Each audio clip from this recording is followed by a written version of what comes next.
Guys, how are you? Cam would drive this. Brenny is over there planting flowers, I believe. I've been really bad about getting all these pool videos up. None of them are actually up yet, not a single one, including the ton of the stuff from last year, like putting in the glass block wall over here to separate the jacuzzi from the rest of the pool. So take this as an intro, and we'll just call this part one, even though it's not part one, but it'll help you kind of keep track. Try and title these accordingly. So if you're kind of in my situation and are trying to figure this stuff out, maybe, hopefully, the research I've done, the trial and error, what we've learned here will help you kind of maybe skip a couple steps. It's the idea behind this. I'm not a plumber or electrician or plaster. I love stuff.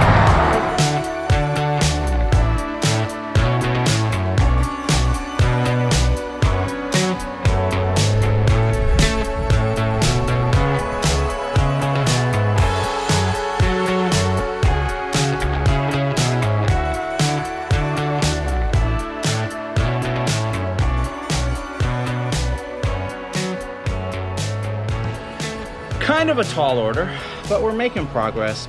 So I'm not a mason or an electrician or a plumber or a pool guy or any of those things by trade. I'm actually an attorney and a business guy and a Porsche brand ambassador now, as you all probably know, or hopefully know, which means you're watching the channel. But why did I do this? So a little backstory. This pool was built by Brenny's dad like 30 some odd years ago. I have no idea how the man did it. He was amazing.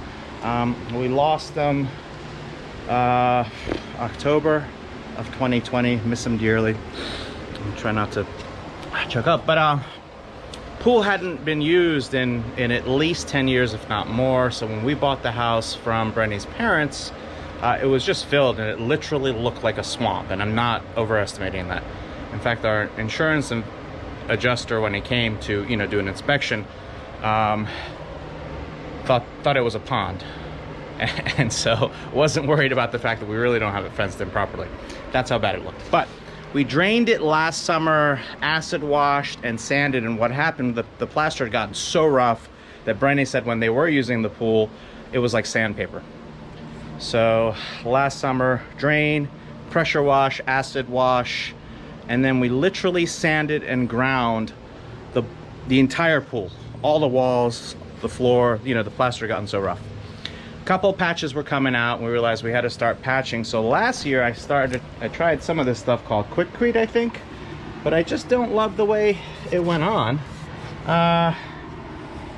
And then we just ran out of time.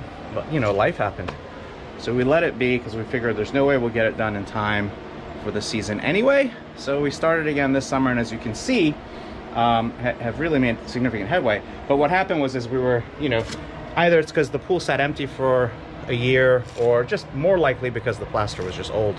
A lot of the parts did start to blister more, and so I've chipped away at those. That's what you see here, the remnants here. Those areas that we've done, as you can see, I've filled in, so that's fine. And there are other videos that show that process, but really why I decided to kind of make a little video out of this, even though I'm not an expert by any means, not even close, was because as I was searching YouTube, like I always do for everything I need to do around this house, there wasn't much out there. There's bits, and there's some guys that are absolutely awesome touching on little bits here and there, but nobody really collectively had anything to cover what I was trying to do in this pool, i.e. an old cement pool with plaster that was coming off. What do you do on the cheap to try and mend it yourself and get it back operational? So that's why I made this video. We'll just call this part one, even though we're towards the end. And hopefully this will be helpful. And if it is, please click the subscribe button. Please click the like. Please click that bell so you know about other videos that I put up. Again, could be DIY stuff around the house, could be trips Brenny and I take, or Porsche stuff and car stuff, because I am a Porsche brand ambassador. So at any rate, thank you so much again for watching. My name is Cameron. Brenny is at a bridal shower, so it's just me for a couple hours, and hope you enjoy this and find it.